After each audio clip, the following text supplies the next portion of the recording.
ആകാശവിസ്മയം തീർക്കാൻ തൃശൂർ പൂരം സാമ്പിൾ വെടിക്കെട്ട് ഇന്ന് നടക്കും. വൈകിട്ട് 7 മണിക്കാണ് തിരുവമ്പാടി പാറമേക്കാവ് ദേവസ്വങ്ങളുടെ വെടിക്കെട്ട്. വെടിക്കെട്ടിനുള്ള എല്ലാ ഒരുക്കങ്ങളും പൂർത്തിയായി കഴിഞ്ഞു. ജെയ്സൺ ചാമവളപ്പിൽ നൽകും വിവരങ്ങൾ. ജെയ്സൺ, എന്തൊക്കെ വിസ്മയങ്ങളാണ് ആകാശത്ത് ഒളിപ്പിച്ചു വെച്ചിരിക്കുന്നത് എന്നാണ് അറിയാനുള്ളത്?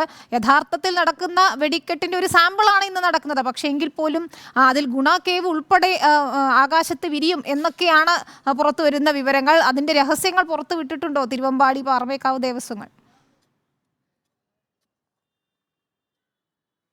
തീർച്ചയായും തൃശ്ശൂർ പൂരത്തിൻ്റെ സാമ്പിൾ വെടിക്കെട്ടും അതുപോലെ തന്നെ കുടമാറ്റവുമൊക്കെ അത്ഭുതങ്ങളും കാഴ്ചകളിലെ അത്ഭുതങ്ങൾ ഒളിപ്പിച്ച് വെച്ചിരിക്കുന്ന ഒരു വിസ്മയ കാഴ്ചകൾ തന്നെയാണ്.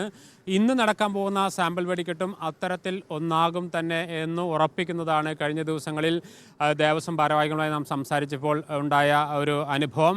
പക്ഷേ ചരിത്രത്തിൽ ആദ്യമായിട്ടാണ് 2 ദേവസ്വങ്ങൾക്കും ഒരൊറ്റ ലൈസൻസി വെടിക്കെട്ട് ഒരുക്കുന്നത്. കുണ്ടന്നൂർ സതീഷ് എന്ന ഒരു ലൈസൻസിയാണ്, മുണ്ടത്തിക്കോട് സതീഷ് എന്ന ലൈസൻസിയാണ് ഇത്തവണ 2 തിരുവമ്പാടി പാറമേക്കാവ് ദേവസ്വങ്ങൾക്ക് വെടിക്കെട്ട് ഒരുക്കുന്നത്. പക്ഷേ 2 കൂട്ടർക്കും മത്സര സ്വഭാവത്തോടുകൂടി വ്യത്യസ്തമായ രഹസ്യ സ്വഭാവത്തോടുകൂടി അണിയറയിൽ വലിയ കാഴ്ചകൾ ഒരുങ്ങിക്കൊണ്ടിരിക്കുന്നു. ഇന്ന് നമുക്ക് കാണാൻ കഴിയും. ഏകദേശം 7-7:15 വെടിക്കെട്ട് ആരംഭിക്കും. ആദ്യം പാറമേക്കാവ് വിഭാഗം തിരികൊളുത്തും. അതിനുശേഷം തിരുവമ്പാടി ആയിരിക്കും. വടക്കുംനാഥ ക്ഷേത്രത്തിൻ്റെ തെക്കും വടക്കും ഭാഗത്തായി പ്രത്യേകം സജ്ജീകരിച്ച സ്ഥലങ്ങളിലാണ് 2 ദേവസ്വങ്ങളും ഇതിനായി ഒരുക്കങ്ങൾ നടത്തുക.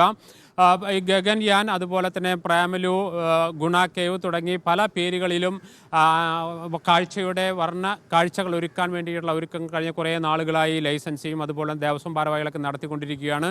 അതിൻ്റെ ഒരു പൂർണ്ണതയിലേക്കാണ് ഇന്ന് എത്തിച്ചേർന്നത്. തൃശ്ശൂർ പൂരം തന്നെ ഒരു മഹാസംഭവത്തിൻ്റെ ഒരു പൂർണ്ണതയാണ്. അതിൽ ഏറ്റവും മികച്ച കാഴ്ചകൾ ഒരുക്കുന്ന ഒന്നാണ് വർണ്ണക്കാഴ്ച. ആകാശത്ത് വർണ്ണക്കാഴ്ച ഒരുക്കുന്ന ഒന്നാണ് വെടിക്കെട്ട്. സാമ്പിൾ വെടിക്കെട്ട് ഇന്ന് നടക്കും. വരാൻ പോകുന്ന വെടിക്കെട്ടിൻ്റെ ഒരു തനി രൂപമായിരിക്കും സാമ്പിൾ വെടിക്കെട്ട്. അത് കാണാൻ വേണ്ടി എല്ലാവരും കാത്തിരിക്കുകയാണ്. നഗരത്തിൽ കനത്ത സുരക്ഷാ സംവിധാനങ്ങൾ ഒരുക്കിയിട്ടുണ്ട്. ഇപ്പോൾ തന്നെ വെടിക്കെട്ടിനുള്ള കരിമരുന്നുകളും മറ്റും ഇപ്പോൾ തേക്കുകാട് വടക്കുന്നാഥ ക്ഷേത്ര മൈതാനിയിൽ തയ്യാറാക്കിക്കൊണ്ടിരിക്കുന്നു. പോലീസിൻ്റെ കനത്ത സുരക്ഷയുണ്ട്. അല്പസമയത്തിനകം തന്നെ സ്വരാജ് റൗണ്ടിൽ ഗതാഗത നിയന്ത്രണം വരും. ആളുകളെ 50 മീറ്റർ മാത്രം ദൂരെ നിർത്തിയായിരിക്കും ഇത്തവണ വെടിക്കെട്ട് നടക്കുക. കഴിഞ്ഞ കുറച്ച് വർഷങ്ങളായി അത്തരത്തിലുള്ള കർശനമായ നിയന്ത്രണങ്ങൾ ഹൈക്കോടതിയുടെ നിർദ്ദേശപ്രകാരം നടത്തിക്കൊണ്ടിരിക്കുകയാണ്. അതുപോലെ തന്നെയായിരിക്കും 50 മീറ്റർ ദൂരത്തിൽ മാത്രം നിന്നുകൊണ്ട് മാത്രമേ ആളുകൾ കാണാൻ കഴിയൂ. ഏതായാലും കാത്തിരിക്കുകയാണ് ഒരു വർണ്ണാഭമായ ഒരു വെടിക്കെട്ടിന് വേണ്ടി. വിനീത, ശരി, പൂരാവേശത്തിൽ തന്നെയാണ് തൃശ്ശൂർ എന്നാണ് ജെയ്സൺ റിപ്പോർട്ട് ചെയ്യുന്നത്. ഇന്ന് വൈകിട്ട് 7 മണിക്കാണ് സാമ്പിൾ വെടിക്കെട്ട്. തിരുവമ്പാടി പാറമേക്കാവ് ദേവസ്വങ്ങളുടെ ഒരു മത്സരം തന്നെയായിരിക്കും നമുക്ക് കാണാൻ സാധിക്കുക. എല്ലാ ഒരുക്കങ്ങളും പൂർത്തിയായി കഴിഞ്ഞിട്ട് മറ്റന്നാളാണ് തൃശ്ശൂർ പൂരം നടക്കുന്നത്. ഏതായാലും ആന എഴുന്നള്ളിപ്പിനുള്ള പ്രതിസന്ധിയൊക്കെ അവസാനിച്ചതോടെ ഇക്കുറിയും പൂരം പൊടിക്കുമെന്ന് ഉറപ്പാണ്. നമുക്ക്